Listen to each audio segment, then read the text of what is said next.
कभी कभी ज़िंदगी में कुछ ऐसी परिस्थितियों का सामना करना पड़ता है कि हमें अपने फैमिली के खिलाफ ही खड़ा होना पड़ता है। हमें अपने फैमिली पर्सन्स के खिलाफ खड़ा होना पड़ता है, अपने भाई बंधुओं के खिलाफ खड़ा होना पड़ता है।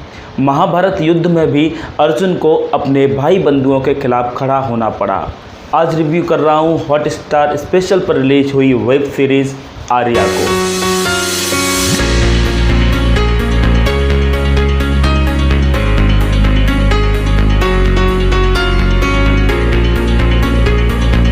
Welcome back to movies Almirah. Web series Aarya Dutch crime web series Penoza का हिंदी रीमेक है। इसे डायरेक्ट किया है आर माधवानी ने, जिन्होंने बहुत सारी एड फिल्म्स को डायरेक्ट किया है। एग्जाम्पल के तौर पर आप हैप्पी डेंट च्युइंगम का एड देख सकते हैं। सबसे पहले स्टोरी की बात करते हैं। आर्या यानी कि सुष्मिता सेन अपने पति तेज सरीन यानी कि चंद्रचूड़ सिंह और अपने 3 बच्चों के साथ बड़ी खुशी से अपना जीवन यापन कर रही है। उसका पति इलीगल मेडिसिन का धंधा करता है। अंडरवर्ल्ड के लोग उसके पास ऑफर लेके आते हैं और उससे मेडिसिन के धंधे के साथ ड्रग्स का कारोबार करने की सलाह देते हैं, लेकिन वो उससे साफ मना कर देता है। वो कहता है कि वो अपनी ज़िंदगी से खुश है और आगे कुछ ऐसा नहीं करना चाहता जिससे उसकी ज़िंदगी संकट में पड़ जाए।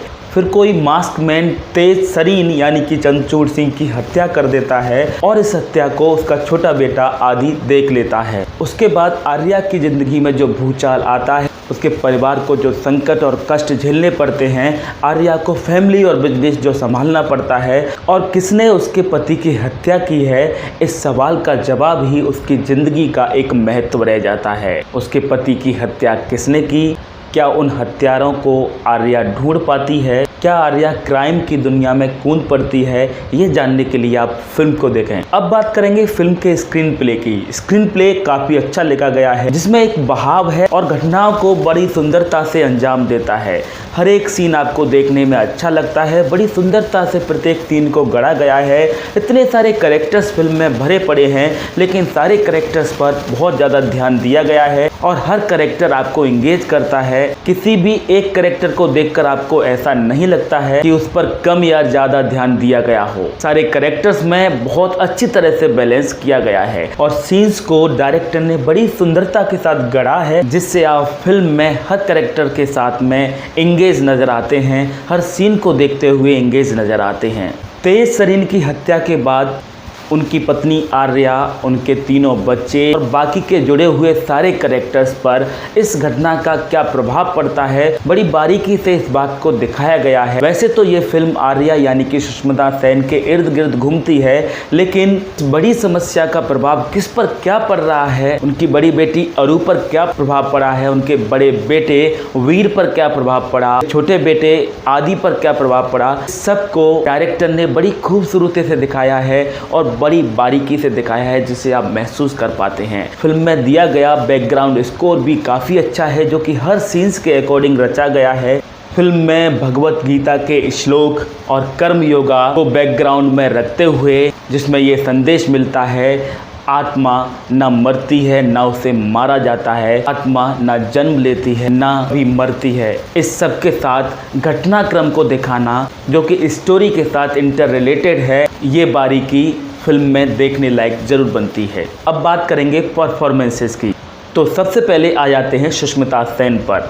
सुष्मिता सेन ने 10 साल बाद इस फिल्म से वापसी की है और वो एक अच्छी स्टोरी की तलाश में थी और इस स्क्रिप्ट को पढ़ने के बाद उन्हें लगा कि उन्हें ये फिल्म करनी चाहिए। उन्हें लगा कि उन्हें इसी की तलाश थी। उनका परफॉर्मेंस बिल्कुल शानदार नज़र आता है। सुष्मिता सेन की वापसी बड़ी शानदार रही। 10 साल बाद वापसी को देखकर कहीं भी ऐसा नहीं लगता कि एक्टिंग में कहीं भी एक पॉइंट भी कमतर नजर आती हो। उन्होंने बहुत शानदार अभिनय किया है, जिसे आप हर सीन में महसूस करते हैं। स्टार्टिंग सीन से ही आपको सुष्मिता योगा करते हुए नजर आती हैं। उसे देखकर आपको लगता है कि सुष्मिता को हम देख रहे हैं, लेकिन धीरे धीरे जब स्टोरी आगे बढ़ती जा रही है, तब वो सुष्मिता आर्या में बदलती हुई नजर आती है। जब आप 2nd और 3rd एपिसोड में पहुंचते हैं तो आपके दिमाग में केवल आर्या रह जाती है, ना कि सुष्मिता रह जाती है। उनकी एक्टिंग की, उनके परफॉर्मेंस की जितनी तारीफ़ की जाए कम ही होगी। आप फिल्म को देखिएगा और सुष्मिता आपको बिल्कुल निराश नहीं करने वाली है। फिल्म आपको निराश करे या ना करे मुझे नहीं पता, मुझे तो फिल्म ने भी निराश नहीं किया, लेकिन सुष्मिता आपको बिल्कुल निराश नहीं करेंगी। दूसरी तरफ चंद्रचूड़ सिंह की भी ये वापसी कही जाएगी और वो भी अपना प्रभाव छोड़ पाए हैं और उन्हें भी काम मिलते रहना चाहिए। सुष्मिता सेन को तो काम जरूर मिलेगा आगे आने वाली फिल्मों में, ये मैं पक्का कह सकता हूँ। बाकी के कैरेक्टर जैसे कि माया सराव, जयंत कृपाली, सिकंदर खैर, मनीष चौधरी, विश्वजीत प्रधान, सब ने भी अच्छा काम किया है। बल्कि मैं तो ये कहूँगा कि फिल्म के डायरेक्टर ने छोटे से छोटे कैरेक्टर से अच्छा अभिनय निकलवा लिया है। इस वेब सीरीज में आपको 80s के सॉन्ग भी सुनने को मिलेंगे जो कि घटनाओं को और ज़्यादा सुंदर बना देते हैं और आपको 80s के सॉन्ग्स की याद भी दिला देते हैं। बात की जाए अगर डायलॉग्स की, तो डायलॉग्स भी काफ़ी अच्छे लिखे गए हैं जो कि हर सीन को प्रभावशाली बनाते हैं। जैसे कि फिल्म के एक सीन में सुष्मिता सेन ACP खान से कहती हुई नजर आती हैं, कभी कभी बात गलत या सही की नहीं बल्कि गलत या कम गलत की होती है। और एक कैरेक्टर कहता है, When you marry an Indian daughter, you are not marrying an Indian daughter, you are marrying a family।